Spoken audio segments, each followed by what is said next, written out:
Mrs. Stenson, thank you so much for putting a human face on this story and the need for this research and for bringing Charlie with you.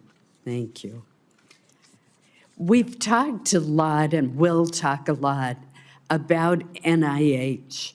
We often overlook the fact that there are other agencies, such as the National Science Foundation, that are deeply involved in supporting the basic research that lays the groundwork for critical developments to promote human health.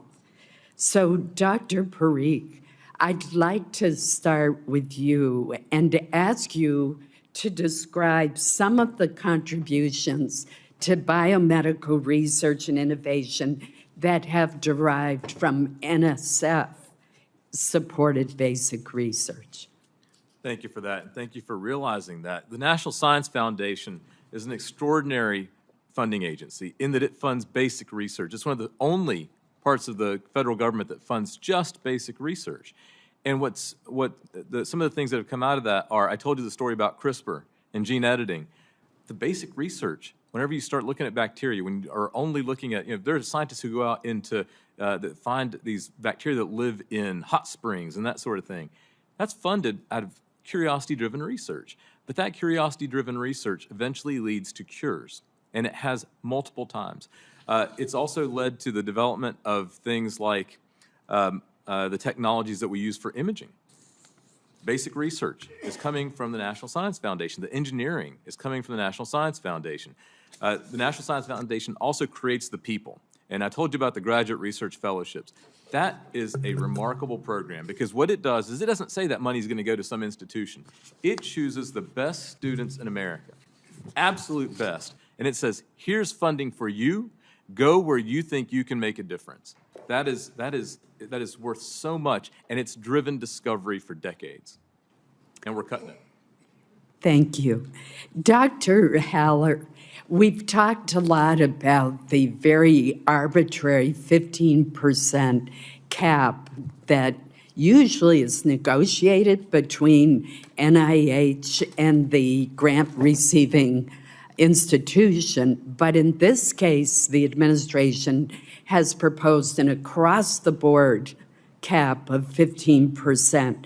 Could you tell us how this proposed cap on indirect costs, also known as facilities and administrative costs, would affect MDI Biological Laboratory? Yes, I can. Thank you very much for the question. To understand this, what the cap means, we have to look at the funding system. Very briefly, you know all that you apply for a grant, and the grants are highly competitive, and they are given on the basis of scientific excellence. But before a scientist can start doing this research and using the grant money, they have to be provided with lab space, sophisticated laboratory space, with the services and the supplies needed to be able to carry out the research. The costs, the indirect costs, are real costs. They provide the basis for HR in our institution, for the federal regulation that we fulfill the requirements for that, for microscopes we use across the institution. This is all what we need the indirect costs for. Independent research institutions like mine, without a large endowment and without revenues from tuition, we are dependent on the present system of indirect cost reimbursement because we have no other means to cover them.